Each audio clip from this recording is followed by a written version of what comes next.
We're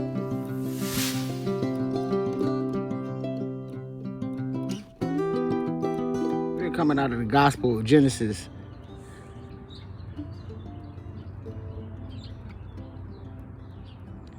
Chapter 3.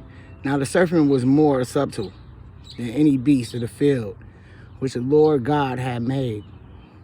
And he said unto the woman, Yes, have God said, You shall not eat of every tree of the garden? And the woman said unto the serpent, We may eat of the fruit of the trees of the garden, but of the fruit of the tree which is in the midst of the garden, God hath said, You shall not eat of it, neither shall you touch it, lest you die. And the serpent said unto the woman, You shall not surely die, for God doth know that in the day you eat thereof, then your eyes shall be opened, and you shall be as gods, knowing good and evil. And when the woman saw that the tree was good for food, and that it was pleasant to the eyes, and a tree to be desired, to make one wise, she took of the fruit thereof, and did eat, and gave also unto her husband with her. And he did eat, and the eyes of them both were open, and they knew that they were naked. And they sewed fig leaves together, and made themselves aprons. And they heard the voice of the Lord God walking in the garden in the cool of the day.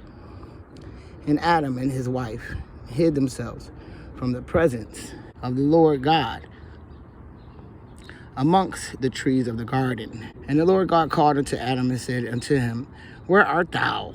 And he said, I heard thy voice in the garden, and I was afraid, because I was naked, and I hid myself. And he said, Who told thee that thou was naked?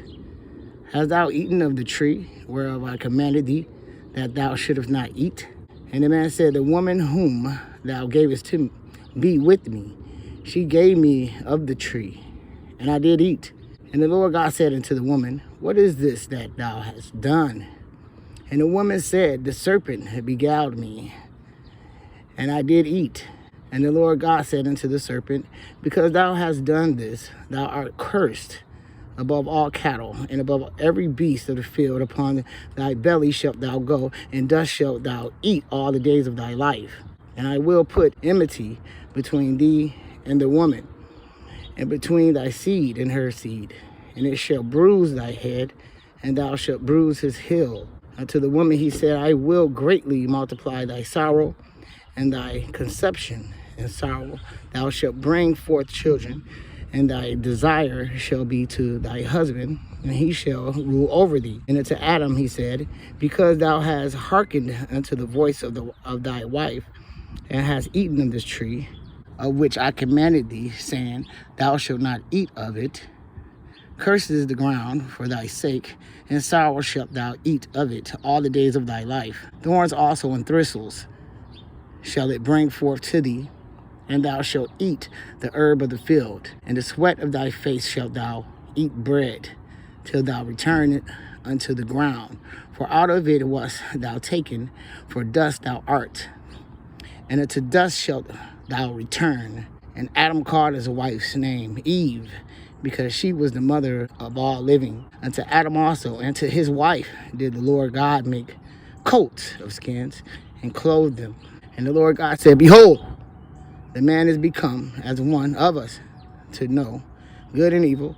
And now, lest he put forth his hand, and take also of the tree of life, and eat, and live forever. Therefore the Lord God sent him forth from the Garden of Eden, to till the ground from whence he was taken. So he drove out the man, and he placed at the east of the Garden of Eden cherubims, and a flaming sword, which turned every way, to keep the way of the tree of life.